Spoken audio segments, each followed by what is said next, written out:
Eliza keluar dari bilik saat para wanita itu pergi. Hatinya berdenyut dengan rasa sakit dan sesak yang menyebalkan. Ia tiba-tiba merasa tidak nyaman dan panas hingga membasuh wajahnya berulang kali di wastafel. Tidak, mereka pasti bicara omong kosong.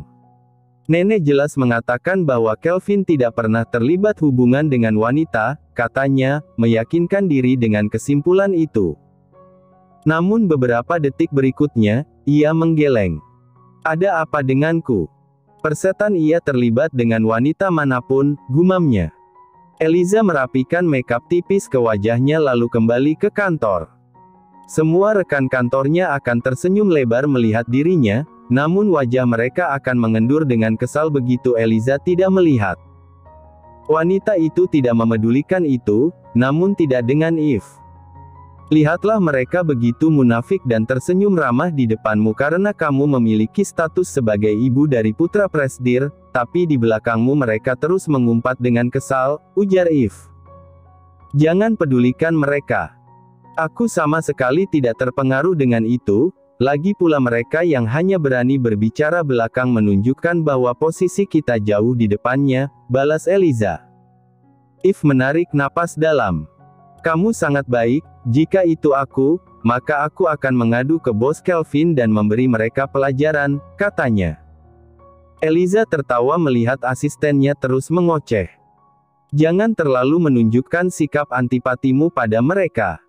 Takutnya kamu akan menjadi sasaran berikutnya, nasihatnya. Eve terdiam. Biarkan saja, jawab gadis itu sambil menaikkan dua bahunya. Oh ya, apa kita akan berangkat sekarang menuju ke supplier produk? Tanya Eve. Eliza mengangguk dan mengambil beberapa dokumen. Kedua orang itu berangkat ke supplier bahan baku untuk produk menggunakan mobil perusahaan. Di kantor presdir, Kelvin sepanjang hari ini memiliki wajah yang menakutkan sampai beberapa sekretaris dan Zah merasa tertekan dengan udara yang menakutkan di sekitar bosnya. Beberapa karyawan yang datang membawa laporan bahkan berakhir dengan nasib yang buruk. Laporan mereka akan dibanting ke tanah dan mendapatkan perkataan yang dingin dari Kelvin. Revisi. Aku tidak membayar kalian untuk membuat sampah seperti ini. Bentak Kelvin. Perkataan dingin Kelvin bahkan menggema hingga keluar ruangan. Saat karyawan itu keluar, wajah mereka menjadi pucat seolah tak teraliri darah lagi. Zah hanya menepuk punggung mereka untuk memberikan motivasi. Bos, apakah ada yang mengganggu Anda hari ini? Tanya Zah. Katakan padaku, apa alasan wanita menolak lamaran? Balas Kelvin. Pupil mata Zah melebar. Jadi ini pasti masih berkaitan dengan lamaran bos pada Nona Eliza kemarin, asteris batin Zah. Pria ini terdiam dalam waktu yang cukup lama, ia bahkan mulai berkeringat dingin di punggung dan keningnya saat memikirkan jawaban dari pertanyaan bosnya. Karena jika ia salah menjawab, maka nasibnya hanya tergantung pada seutas tali. Bos, bagaimana jika melakukan pendekatan lebih dulu dengan membuat Nona Eliza tersentuh dan meyakini bahwa Anda serius, saran Zah. Kelvin mengerucutkan bibirnya. Seperti, tanyanya. Ajak Nona Eliza berkencan seperti pasangan yang lain lebih dulu. Menonton bioskop, makan malam romantis, dan memberikan hadiah yang disukainya, jawab Zah. Kelvin mengerutkan keningnya. Haruskah aku melakukan hal memalukan seperti itu? Kami bukan lagi sepasang remaja, ia bahkan telah menikah sebelumnya, katanya. Zah terdiam sambil menelan ludahnya. Sebenarnya ia hanya ingin mengatakan bahwa Eliza belum mencintai bosnya, jadi alih-alih memaksakan lamaran pernikahan, akan lebih baik jika bosnya mengambil hati wanita itu lebih dulu. Hanya saja, jika Zah mengatakan secara langsung bahwa wanita itu belum mencintai bosnya, ia mungkin akan mendapatkan masalah. Pesankan aku makan siang untuk 2 porsi dari restoran ternama, kata Kelvin tiba-tiba. Zah menyeringai. Terima kasih bos, saya memang hanya sarapan dengan roti dan susu pagi tadi, katanya dengan senyum lebar. Aku tidak membelikan untukmu.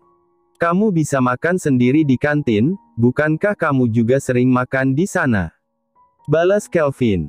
Zah terdiam sambil mengerucutkan bibirnya dengan kesal.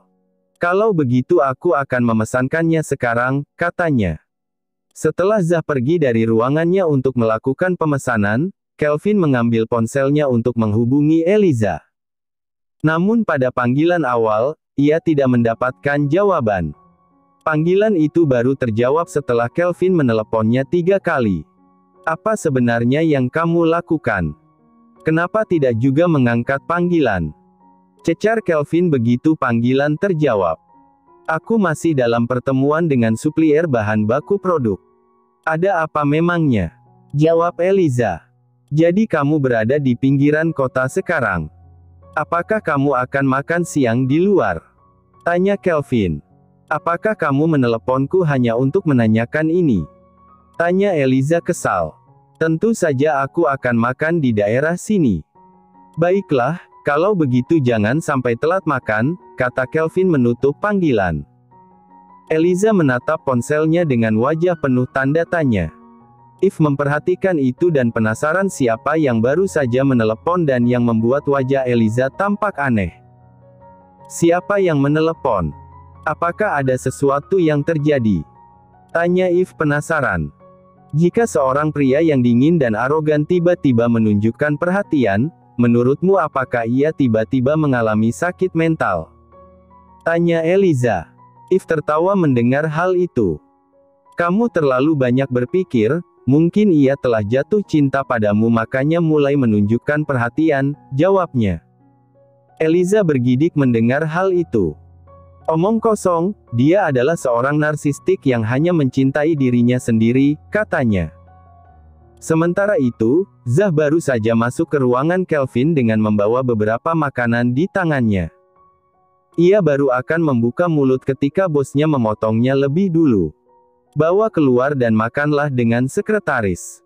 Aku tidak lagi lapar, kata Kelvin. Apakah Anda yakin? Tanya Zah dengan ekspresi terkejut. Di dalam hati ia sangat gembira mendapatkan makan siang gratis dari restoran ternama. Haruskah aku mengulangi perkataanku 2 kali? Tanya Kelvin dengan dingin. Terima kasih bos, kata Zah buru-buru keluar sebelum bosnya berubah pikiran. Eliza pergi ke restoran sederhana bersama dengan Eve. Mereka baru saja masuk saat Eliza kembali mendapatkan panggilan telepon. Cek, kenapa dia menelepon lagi?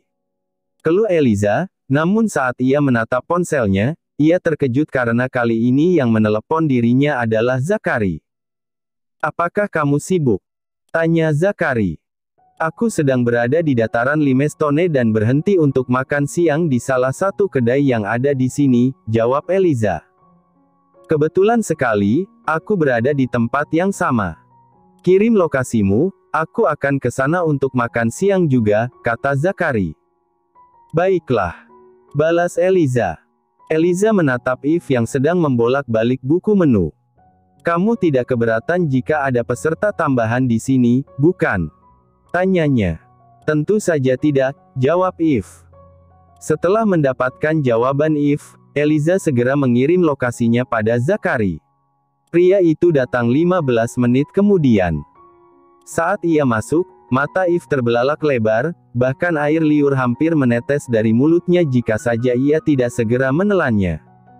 Ia segera berbisik ke dekat telinga Eliza. Sangat tampan, apakah ia pacarmu? Tanya Eve. Tidak, kami teman baik, jawab Eliza. Sangat disayangkan, keluh Eve, namun ia segera teringat bahwa Eliza kini memiliki kemungkinan besar menjadi istri dari bosnya yang juga tampan. Presdir memiliki temperamen yang buruk, sebaiknya kamu tidak bermain-main dengan pria lain jika tidak siap dengan konsekuensinya, tambah Eve sambil berbisik lagi ke telinga Eliza. Aku tidak mengganggu makan siang kalian, kan? Tanya Zakari melihat wanita yang tengah berbisik pada Eliza.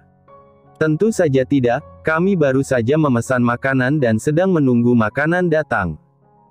Aku sudah memesan makanan yang menjadi favoritmu, jawab Eliza.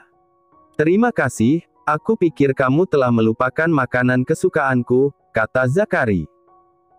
3 tahun kamu sering menumpang makan di rumahku, Tentu saja aku tahu makanan yang menjadi kesukaanmu, balas Eliza. Eve melihat bola bali antara mereka berdua. Ia terkejut mendengar bahwa pria ini telah menumpang makan pada Eliza selama 3 tahun. Jadi ia pasti pria yang miskin, ya. Sayang sekali, padahal ia sangat tampan. Pasti barang branded yang ia kenakan sekarang adalah imitasi, pikir Eve. Eve telah sampai pada kesimpulan bahwa bosnya lebih berkualifikasi untuk menjadi pendamping Eliza daripada pria yang hanya memiliki modal wajah tampan di depannya. Setelah mereka selesai makan siang, Eliza dan Eve hendak kembali ke perusahaan menggunakan mobil perusahaan, namun Zachary menahannya. Eliza, bisakah aku mengantarmu? Sudah lama kita tidak mengobrol sejak aku kembali, kata Zachary. Eliza menatap Eve. Apakah tidak masalah jika kamu kembali sendiri? Tanyanya. Tidak, jawab Eve ragu-ragu. Ia ingin menolak, namun tidak memiliki keberanian karena sepertinya Eliza memang dekat dengan pria ini. Jadi ia pasti akan baik-baik saja. Pasti sudah sore saat kamu sampai di perusahaan. Lebih baik kamu langsung pulang saja ke rumah, saran Eliza. Baiklah, kurasa itu lebih baik. Lagi pula hari ini tidak ada yang bisa kulakukan di kantor, jawab Eve. Eliza masuk ke mobil Zachary begitu Eve diantar sopir perusahaan untuk kembali ke tempat tinggalnya. Kamu tinggal di mana sekarang? Aku akan mengantarmu ke sana, kata Zachary begitu menyalakan mobil. Eliza tertegun, ia ragu-ragu untuk mengatakan di mana sekarang ia tinggal. Di rumah Kelvin. Tanya Zachary begitu melihat wajah Eliza yang tampak bertentangan. Dia sebenarnya sudah bisa menebak ini terjadi, apalagi sejak Kelvin membual tentang mereka yang tinggal bersama dengan Efrain. Tidak apa-apa. Aku yakin kamu bisa menjaga diri dengan baik. Apa yang terjadi denganmu dan Kelvin 4 tahun lalu adalah kesalahan yang tidak disengaja. Kamu tidak akan mengulangi kesalahan itu lagi, kata Zachary. Eliza tersenyum dengan kaku mendengar hal itu. Mana mungkin ia berani mengatakan bahwa ia dan Kelvin sering berciuman dan berpelukan. Eliza, kuharap kamu memberikanku kesempatan lebih dulu. Kamu pernah berjanji padaku tentang itu. Jika kamu ingin memulai hubungan, maka kamu akan memberikan kesempatan padaku lebih dulu, kata Zachary. Eliza menelan ludahnya. Ajakan Kelvin menikah dan hutang janji pada Zachary membuat ia merasa pusing. Aku seorang ibu sekarang, jadi Efrain akan menjadi pertimbangan terbesar ketika aku membuat keputusan untuk menentukan sebuah hubungan, jawab Eliza. Zachary merasa seperti ia telah ditolak secara halus. Tentu saja ia tahu bahwa sejak Efrain menemukan ayah kandungnya, maka anak itu pasti akan memilih agar ia memiliki keluarga yang utuh dan lengkap. Perjalanan menjadi sunyi untuk beberapa saat, dan udara di dalam mobil dipenuhi dengan rasa canggung. Eliza, jika aku berhasil membujuk Efrain, apakah kamu akan memberiku kesempatan? Tanya Zachary. Hah? Eliza menoleh ke arah pria yang saat ini masih mengemudikan mobilnya menuju kota. Eliza, kita hanya belum pernah mencobanya. Selama ini kamu tidak pernah memberikan dirimu kesempatan untuk jatuh cinta lagi. Kamu tahu aku bisa menjagamu dan juga Efrain dengan baik selama ini, bahkan sebelum kamu bertemu dengan Kelvin, kata Zachary. Eliza merasa berkonflik setelah mendengarkan apa yang Zachary katakan.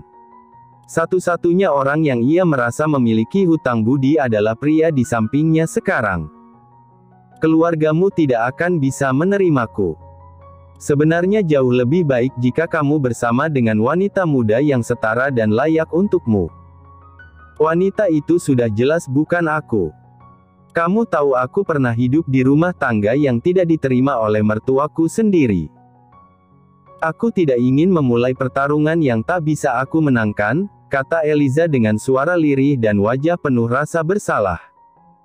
Tolong beri aku kesempatan 1 bulan. Kamu tidak perlu melakukan apapun, hanya tunggu aku dalam waktu 1 bulan.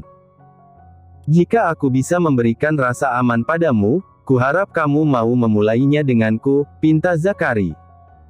Eliza terdiam, ia tak berani menjawabnya. Zakari sedikit khawatir karena Eliza enggan menjawab, namun dia tidak ingin mundur pada pertempuran yang bahkan belum ia mulai.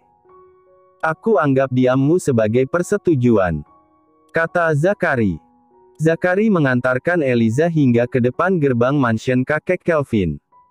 Saat ia membukakan pintu mobil untuk Eliza, secara bersamaan mobil Kelvin juga telah sampai di depan gerbang dan menepi. Kelvin keluar dari mobil, langkah panjangnya segera menghampiri Eliza yang saat ini baru saja keluar setelah Zakari membukakan pintu dan telapak tangan lebar pria itu telah melindungi bagian atas kepala Eliza agar tidak terbentur atap pintu.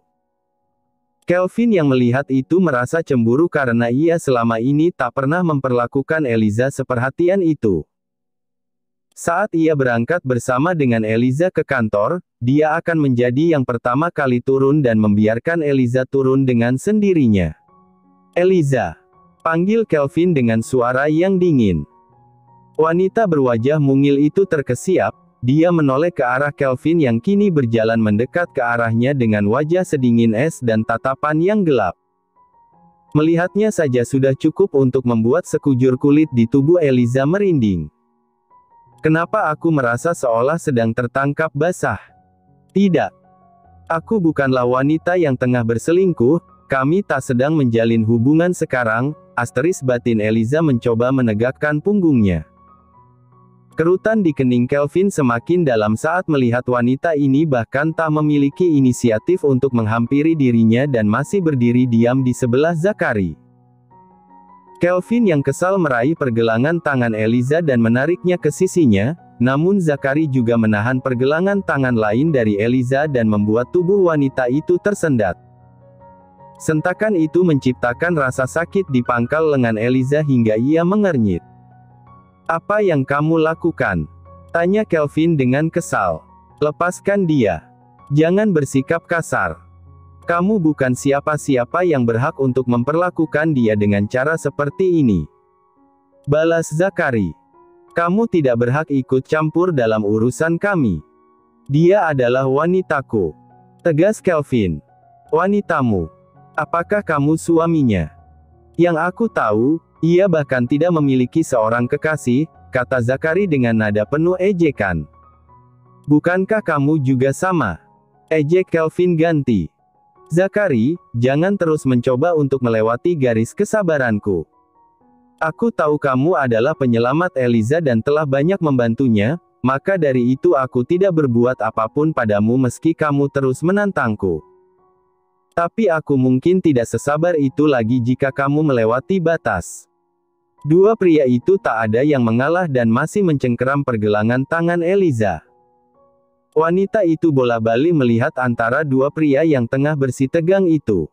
Eliza menghela napas dalam. Bisakah kalian lepaskan tanganku saja? Pintanya. Dua pria itu masih tetap mencengkeram tangan Eliza dengan erat, seolah mereka takut akan menjadi pihak yang kalah jika menjadi orang yang pertama kali melepaskan tangan itu. Kalian menyakitiku, kumohon lepaskan. Pinta Eliza lagi.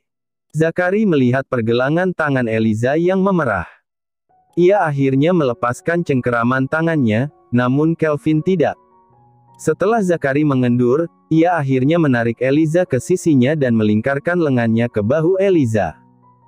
Kamu bisa pergi sekarang, kata Kelvin. Zakari mengepalkan tinjunya. Tidak lama lagi aku akan membawanya pergi dari sini, katanya. Mari kita lihat apakah kamu mampu melakukan hal itu. Zakari, kamu tak memiliki kesempatan. Ejek Kelvin. Kelvin membawa Eliza masuk, wanita itu masih menoleh ke arah pria yang baru saja memberikan dirinya tumpangan. Hati-hati di jalan dan terima kasih telah memberikan tumpangan, kata Eliza. Kelvin mengerutkan keningnya mendengar Eliza masih berani berpamitan dengan Zakari. Ia yang kesal segera mengangkat wanita itu dan menggendongnya. Eliza tersentak kaget, namun ia yang kesal menolak untuk mengalungkan lengannya ke leher pria ini. Kelvin yang sadar keengganan Eliza berpegangan padanya, sengaja berjalan dengan cepat, membuat Eliza yang takut jatuh pada akhirnya melingkarkan lengannya ke leher Kelvin untuk berpegangan. Pria itu menyeringai. "Jadilah wanita yang patuh dan berhenti menjadi keras kepala," katanya. Eliza menatap tajam ke arah pria yang kini memiliki seringai puas. "Dadi, apakah Mommy terluka?" tanya Efrain begitu melihat ibunya masuk ke rumah dengan digendong ayahnya. "Tidak. Momimu hanya terlalu manja dan ingin digendong olehku," jawab Kelvin. Eliza memutar bola matanya ke arah Kelvin. "Pembohong. Turunkan aku sekarang," pintanya. Kelvin segera mengendurkan pegangan tangannya ke tubuh Eliza. Wanita itu segera meloncat turun dari pelukan Kelvin dan segera naik ke atas sebelum kemarahannya meledak. "Daddy, kalau begitu aku juga ingin digendong olehmu," pinta Efrain. "Tentu saja, tapi karena kamu adalah seorang pria, maka Daddy akan menggendongmu di belakang punggungku," jawab Kelvin sambil berjongkok di depan putranya. Efrain melompat ke punggungnya, dan Kelvin membawa Efrain berjalan mengitari taman. "Punggung Daddy sangat lebar, mirip seperti milik Paman Zahi," kata Efrain. "Apakah Paman sering menggendongmu dulu?" tanya Kelvin. "Ya, Paman sering berkunjung dan mengajakku bermain saat kami masih di luar negeri," jawab Efrain. "Mulai sekarang Daddy akan lebih sering menemanimu bermain," janji Kelvin. Efrain mengangkat kedua tangannya ke atas dengan kegirangan. "Yeay!" serunya. Saat melewati tanaman Efrain, Kelvin tiba-tiba mendapatkan sebuah ide.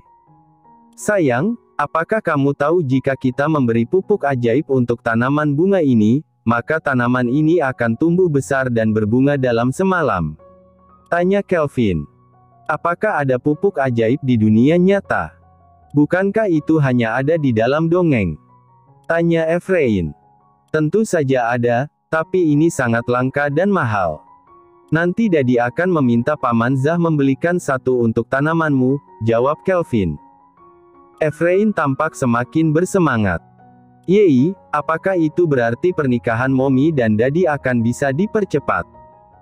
tanyanya. Kelvin mengangguk. "Tentu saja. Momimu sudah berjanji," katanya. "Di pesta nanti, bisakah aku melihat kembang api yang besar?" tanya Efrain. "Kamu bisa meledakkan kembang api sebanyak yang kamu mau. Paman Zah akan membeli kembang api terbesar dan yang terbaik. Jadi, mari kita bekerja sama agar Mommy tidak mengingkari janjinya," kata Kelvin sambil mengacungkan jari kelingkingnya. Efrain mengaitkan jari kelingkingnya yang mungil ke jari kelingking ayahnya. "Oke," katanya. Tengah malam, kakek Kelvin yang tidur di lantai bawah tiba-tiba terbangun oleh suara yang aneh di sekitar taman. Saat ia membuka korden untuk melihat apa yang terjadi, dia hampir tak mempercayai apa yang ia lihat. "Apa yang kamu lihat?" tanya Lily yang juga terbangun dari tidurnya. "Apa yang sebenarnya dilakukan oleh cucumu itu?" "Hampir saja aku meneriakinya maling," jawab kakek Kelvin. "Hah?" Lily menyibakkan selimut dari atas tubuhnya dan berjalan turun dari ranjang. Ia berdiri di depan jendela tepat di sebelah suaminya.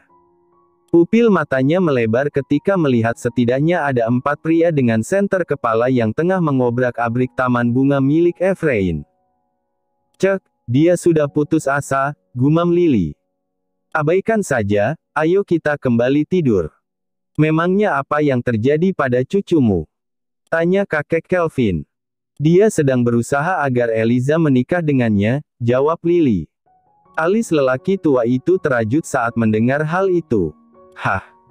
Apa hubungannya dengan mengobrak-abrik taman?" tanyanya. Lily meraih lengan suaminya. "Kamu akan tahu besok. Sekarang ayo tidur. Jangan pedulikan cucumu," katanya.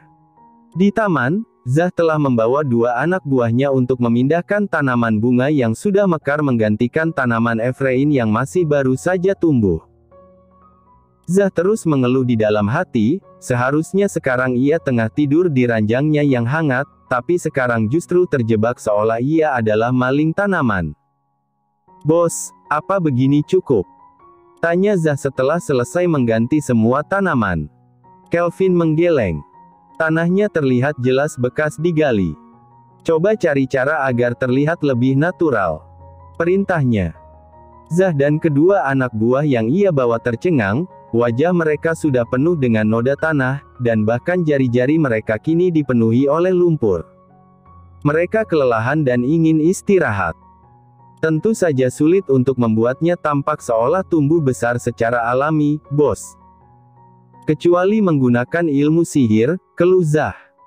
Kelvin memberikan tatapan tajam pada asisten kepercayaannya. Berikan tanaman rumput-rumputan di bagian bawah bunga itu. Aku tidak harus mengajarinya tentang itu, bukan? Bentaknya. Zah mengangguk dengan berat hati, ia bersama anak buahnya kini mencari rumput di sekitar taman sambil terus menguap. Pada pagi hari, Kelvin telah duduk di samping ranjang Efrain, menunggu putranya bangun dengan sabar. Saat bulu mata bocah itu berkibar, Kelvin tersenyum tipis.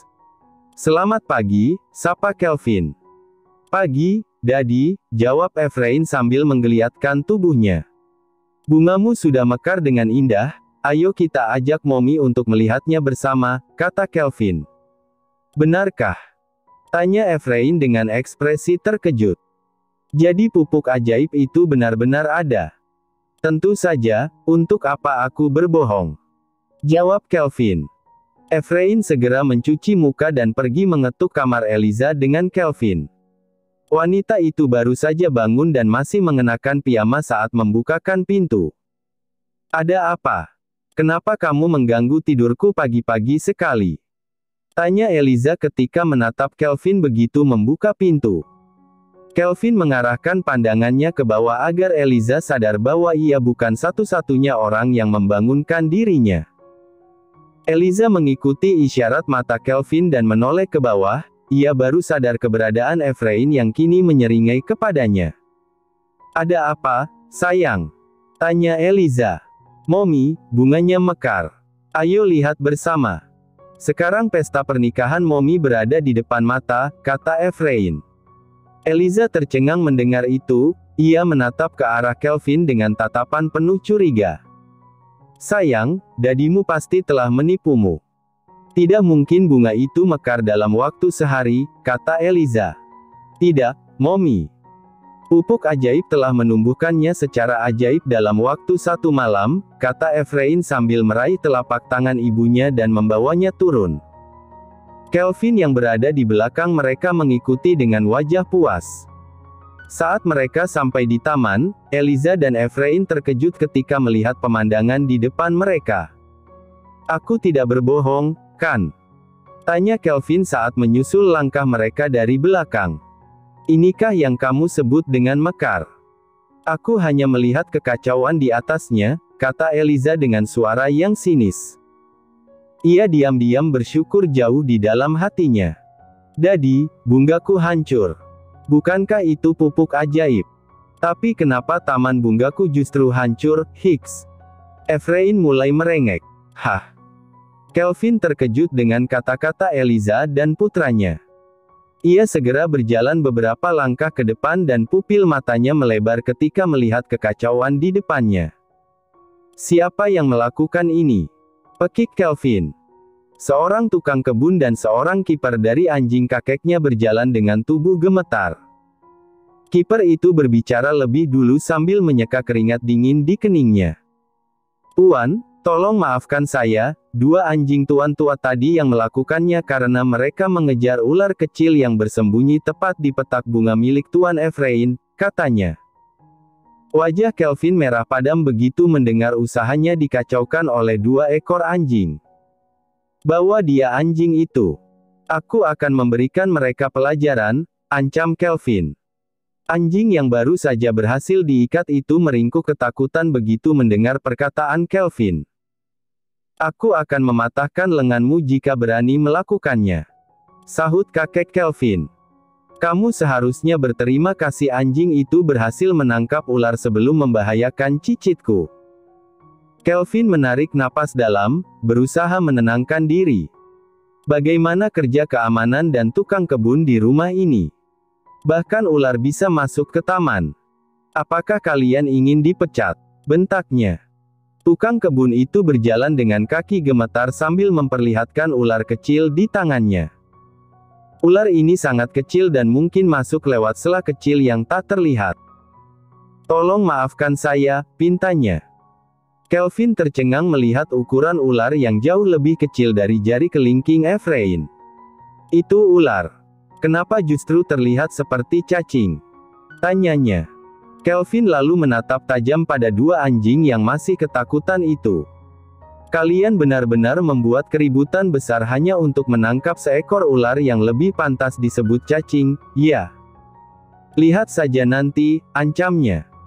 Dua anjing itu menatap pria tua di sebelah Kelvin dengan penuh permohonan, seolah mereka meminta untuk diselamatkan.